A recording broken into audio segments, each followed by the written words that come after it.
झारखंड विधानसभा चुनाव में BJP back foot पर दिखाई दे रही है। हार की चिंता और घबराहट बीजेपी नेताओं के चेहरे पर साफ साफ देखी जा सकती है। पार्टी की तरफ से राज्य में प्रचार अभियान में पूरी ताकत झोंक दी गई है। अमित शाह से लेकर नरेंद्र मोदी सभी की रैलियां हो रही हैं। योगी भी पहुंच रहे हैं। हिमंता और शिवराज तो पहले से ही कैंप किए हुए हैं क्योंकि दोनों ही चुनाव प्रभारी हैं झारखंड में। लेकिन बीजेपी के पक्ष में माहौल तैयार नहीं हो पा रहा है, यानी कि अभी तक जानकारी ये दावा कर रहे हैं कि इतनी सारी जो रणनीति बनाई गई है या ये जो तैयारियां की गई हैं बीजेपी की तरफ से, वो सभी फेल होती नजर आ रही हैं। उसका कोई भी फायदा मिलता हुआ नजर नहीं आ रहा है बीजेपी को, क्योंकि झारखंड में आदिवासियों के लिए आरक्षित 28 सीटों पर बीजेपी सबसे ज्यादा कमजोर मानी जा रही है। यानी कि ये आरक्षित जो सीटें हैं वो बीजेपी की सबसे कमजोर कड़ी मानी जा रही हैं। अब इस कमजोरी को दूर करने के लिए बीजेपी ने जेएमएम और कांग्रेस के आदिवासी दिग्गज नेताओं को अपने पाले में तो किया, जैसे कि चंपाई सोरेन, सीता सोरेन को जेएमएम से और मधु कोड़ा, गीता कोड़ा को कांग्रेस से अपने पाले में किया था। आपको याद होगा, एक के बाद एक तमाम नेता बीजेपी में शामिल हुए थे, लेकिन बीजेपी का ये दांव भी काम करता हुआ नहीं दिख रहा है। और इस बीच अब तक चंपाई सोरेन पर नरमी दिखा रही कल्पना सोरेन के तेवर भी उन्हें लेकर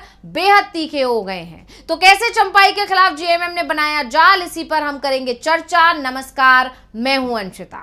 चंपाई सोरेन सरायकेला सीट से बीजेपी के टिकट पर चुनाव लड़ रहे हैं। बीजेपी ने यहां से जेएमएम से आए नेता को टिकट दिया तो हेमंत सोरेन ने भी लोहे को लोहे से काटने की तर्ज पर बीजेपी से जेएमएम में आए गणेश महली को उतार दिया। आपको याद होगा, गणेश महली लगातार कांटे की टक्कर देते रहे हैं चंपाई सोरेन को, और चंपाई सोरेन की वजह से ही वो बीजेपी में शामिल हुए थे जेएमएम छोड़कर। और अब जब चंपाई सोरेन बीजेपी में आ गए तो गणेश महली ने घर वापसी कर ली है। और यही नहीं, अब चंपाई के खिलाफ बीजेपी के नेता भी नाराज है। तो अंदर खाने से ये भी खबरें आ रही हैं कि बीजेपी के ही तमाम नेता चंपाई सोरेन के खिलाफ माहौल बना रहे हैं और चंपाई को हराने की कोशिश में लगे हुए हैं।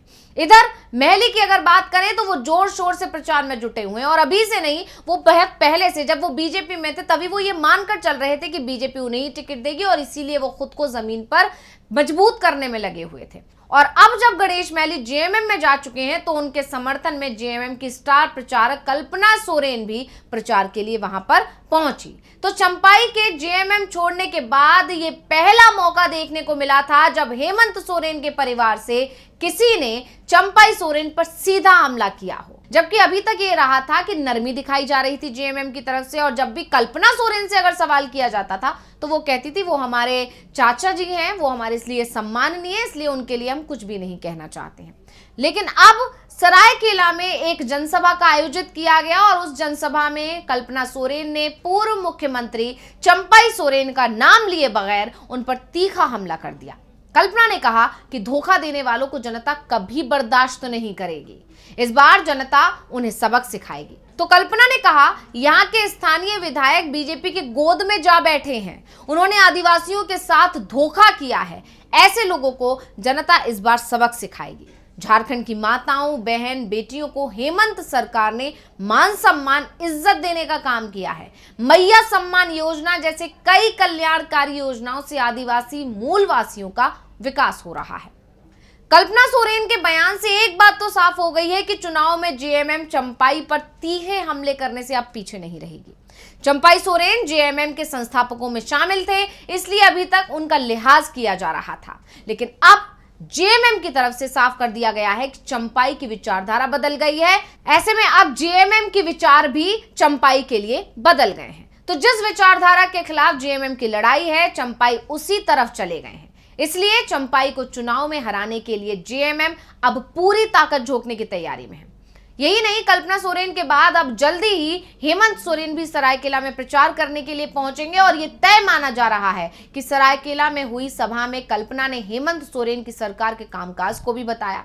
और अब ये तय माना जा रहा है कि जब हेमंत अगर सरायकेला पहुंचेंगे तो वो भी चंपाई पर हमला जरूर बोलेंगे। हो सकता है कि वो भी बिना नाम लिए हमला बोले, लेकिन वो बोलेंगे जरूर, ऐसा अब राजनीति के जानकार दावा कर रहे हैं। वहीं अगर सरायकेला में जो सभा हुई है उसमें कल्पना ने हेमंत सोरेन सरकार के कामकाज को बताया। उन्होंने कहा कि मैया सम्मान योजना में मिलने वाली राशि को चुनावों के बाद 2500 रुपए किए जाने का भी ऐलान हेमंत सोरेन ने किया है, जबकि बीजेपी का जो घोषणा पत्र आया है उसमें 2100 रुपए दिए जाने की बात कही गई है। यानी बीजेपी की योजना से भी ज्यादा पैसा जेएमएम की सरकार बनने पर झारखंड की महिलाओं को मिलेगा। हेमंत सोरेन सरकार के कामों को गिनाते हुए कल्पना ने कहा कि गरीबों का बिजली बिल माफ किया, 200 यूनिट फ्री बिजली दे रही है, 2 लाख रुपए किसानों का केसीसी माफ हुआ, परंतु भाजपा की डबल इंजन सरकार ने उल्टे हजारों स्कूलों को बंद किया, जिससे यहाँ के गरीब आदिवासी के बच्चों को अच्छी शिक्षा ना मिले। हेमंत सोरेन ने उत्कृष्ट विद्यालयों की स्थापना कर बच्चों को बेहतर शिक्षा देने का काम किया है। यही नहीं, कल्पना ने बीजेपी पर निशाना साधते हुए कहा कि बीजेपी ने 20 साल तक राज्य चलाया, लेकिन कभी महिलाओं के सम्मान के बारे में नहीं सोचा। हेमंत सोरेन ने ही पहली बार महिलाओं को सम्मान देने का काम किया। सावित्रीबाई फुले किशोरी समृद्धि योजना के तहत 8वीं से 12वीं तक छात्राओं को 40,000 रुपए सरकार दे रही है।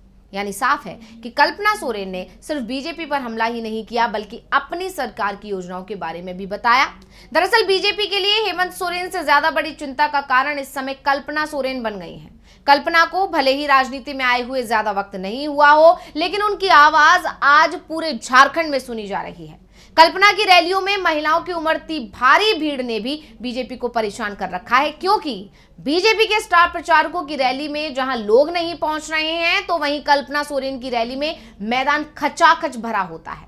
वैसे अब बीजेपी ने अपने स्टार प्रचारक नरेंद्र मोदी और अमित शाह को भी चुनावी प्रचार के लिए मैदान में उतार दिया है, और दोनों ने सबसे पहले कोल्हान को ही साधने की कोशिश की है। लेकिन कोल्हान और संताल रीजन में इस बार भी बीजेपी के लिए बेहद मुश्किल दिखाई दे रही है। तो कोल्हान में इस बार भी बीजेपी के तमाम दिग्गज नेता बुरी तरह से घिरे हुए दिखाई दे रहे हैं। सरायकेला सीट पर चंपाई के खिलाफ जेएमएम की टिकट पर चुनाव मैदान में उतरे गणेश महली ने भी चंपाई पर तीखा हमला किया है। उन्होंने कहा कि चंपाई सोरेन को हम सभी ने 30 साल तक क्षेत्र का प्रतिनिधित्व का मौका दिया, लेकिन वो आपको छोड़कर बीजेपी में चले गए, आपके साथ विश्वासघात किया। अब एक बार मुझे मौका दें, उनसे बढ़कर आप सभी की सेवा करूंगा, आपके हर सुख दुख में आपके साथ खड़ा रहूंगा। और इन सब के बीच बीजेपी को एक के बाद एक अब झटके भी लग रहे हैं। पार्टी के प्रदेश उपाध्यक्ष जवाहर पासवान ने बीजेपी छोड़कर झारखंड मुक्ति मोर्चा का दामन थाम लिया है। मुख्यमंत्री हेमंत सोरेन ने पासवान को खुद झामुमो में शामिल कराया। जवाहर पासवान बीजेपी के प्रदेश उपाध्यक्ष रहे हैं और 2007 में पार्टी के लोकसभा प्रत्याशी भी रह चुके हैं। जवाहर पासवान का जेएमएम में जाना बीजेपी के लिए बड़े संकट के संकेत माना जा रहा है, और इससे पहले बीजेपी के एक और प्रदेश उपाध्यक्ष प्रणव वर्मा भी जेएमएम में शामिल हो चुके हैं। जवाहर सरकार को जेएमएम की सदस्यता दिलाते हुए हेमंत सोरेन ने कहा कि बीजेपी अब सूखते हुए पेड़ की तरह हो गई है। झारखंड की जनता बीजेपी को एक बार फिर सत्ता से बाहर करने को तैयार है। हेमंत ने बीजेपी को चेतावनी देते हुए कहा कि जो लोग राज्य में गड़बड़ी करने की कोशिश करेंगे वो जेल जाएंगे। उन्होंने राज्य में हुई परीक्षाओं की जांच का जिक्र करते हुए ये भी कहा कि गड़बड़ी करने वालों की पहचान हो चुकी है और चुनावों के बाद उनके खिलाफ सख्त कार्रवाई की जाएगी। यानी एक तरह से देखें तो बीजेपी की लाख कोशिशें झारखंड में फेल होती नजर आ रही हैं, और सबसे बड़ा कार्ड जो चंपाई सोरेन को अपने साथ शामिल करके बीजेपी ने चला था, वो कार्ड, वो दाव बीजेपी का फेल होता दिखाई दे रहा है। तो ये जानकारी आपको कैसी लगी, हमें कमेंट करके अपनी राय जरूर दीजिएगा। इसी के साथ मुझे दीजिए इजाजत। देखते रहिए डीवी लाइव। नमस्कार।